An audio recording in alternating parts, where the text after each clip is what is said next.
is Ali and welcome back to my channel. And a lot of people have already requested for me to do a makeup look. That's why I am in here and doing this makeup look for you guys. This has been requested by a lot of my friends who personally knows me, so this video is for them, and of course for people who are also interested for me to do a makeup look. So without further ado, I'm gonna be starting, and the next few clips that you're gonna be seeing is of me doing a voiceover, so I hope that's totally fine for you guys. And yeah, I guess that's it. Let's get started. Balo, it's Ali here, and with my bare face on, winking at you as well. Oh my god. Anyways, I'm gonna be starting off with my moisturizer. This is going to act as my primer for my foundation so that it glides on smoothly, and I'm just blending that all over my face up until my neck. And then for the foundation that I used here, I mixed 2 shades of foundation since this is a tad bit dark on me and it's going to oxidize since I'm acidic. It will look a little bit light on me when I put it on my face, but it will make sense later, guys, since I'm going to be putting a contour shade all over my face to bring back the color again. So I'm just dotting that all over, and I will blend that using a brush, buffing it out, making sure that there's no harsh lines.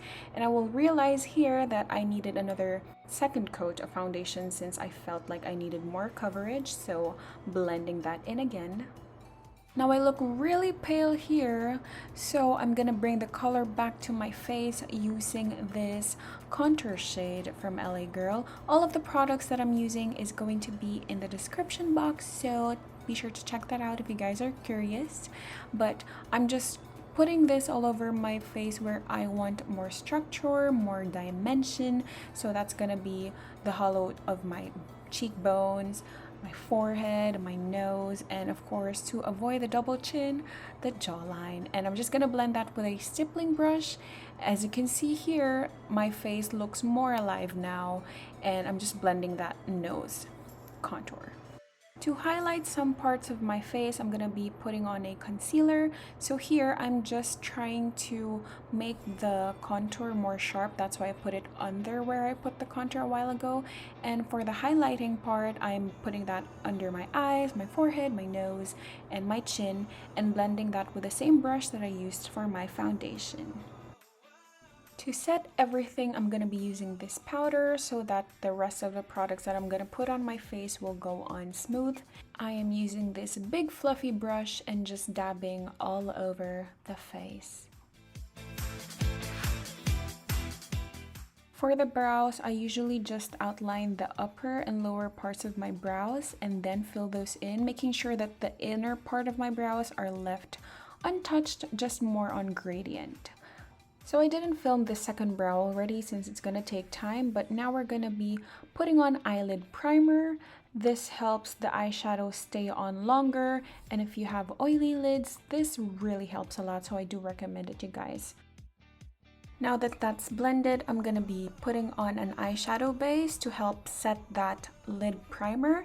And then I'm going to be using this shade from the palette So Jaded from Colourpop, the collaboration with Kathleenlights. And I'm using this shade Royal Jewels. Jewels? Jewels.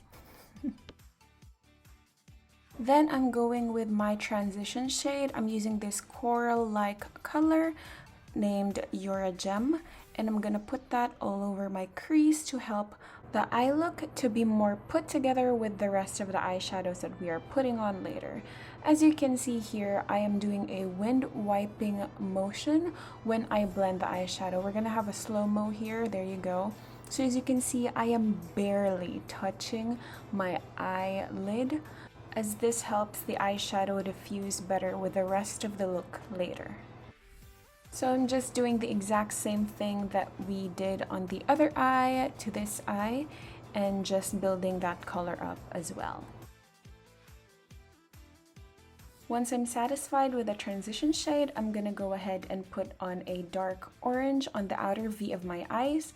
I'm using this shade from this palette, the Carnelian, and as you can see here, I'm gonna be putting it on a brush cleaner since the brush had a little bit of dark plum on it, and it messed up with the eyeshadow. So I just cleaned that up and I put that again on the outer V of my eyes. I did a little bit of slow motion here. I'm doing kind of a V motion because I want to focus on the outer part of my eyelid to prepare this for the darker eyeshadow that I'm going to use later.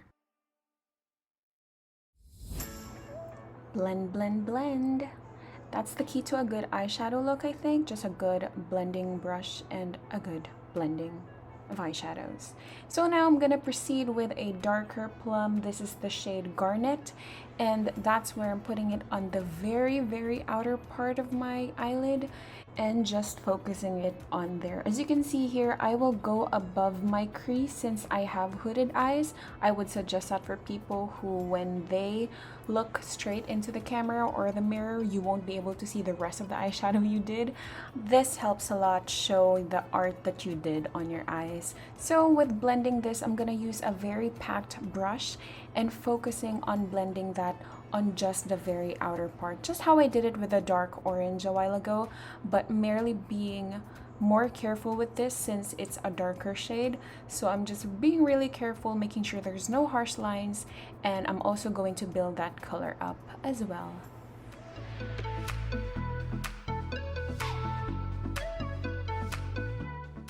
While building that color up, I'm trying to blend the eyeshadow, this Garnet shade, to kind of like a V. As you can see, it's kind of like doing a slant outside, pointing towards the ends of my brows, and that's how I want it to be, to make it look like a little bit of smoky eye slash cat eyes effect. And with whatever that's left on my brush, I'm slowly bringing that into the inner part of my lids to make it seem more seamless.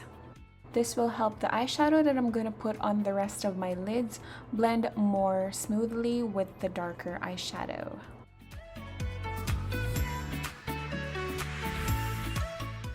And here I'm just going back with my transition shade, blending everything so that it looks more diffused and will look more natural, kind of. I'm just building that darker color so that we really have that smoky eyes effect.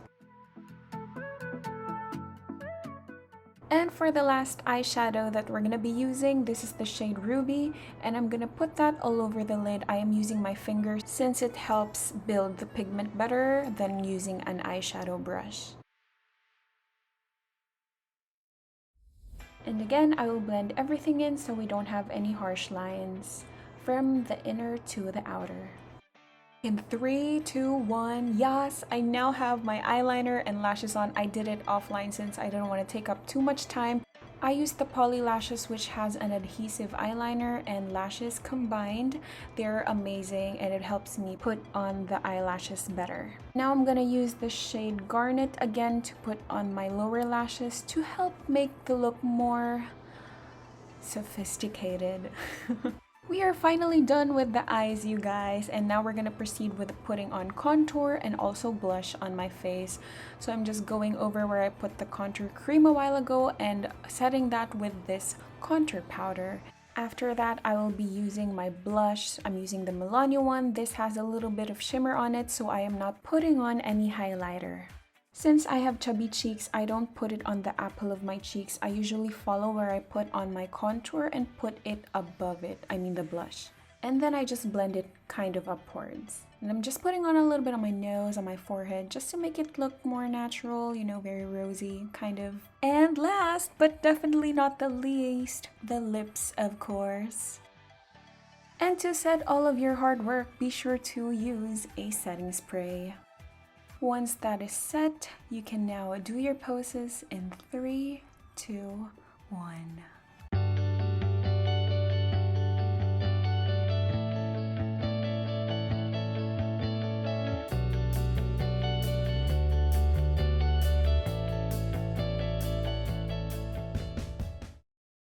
I totally forgot to do an outro, but if you guys have more suggestions for me, just let me know in the comments down below, and I will see you guys soon. Bye!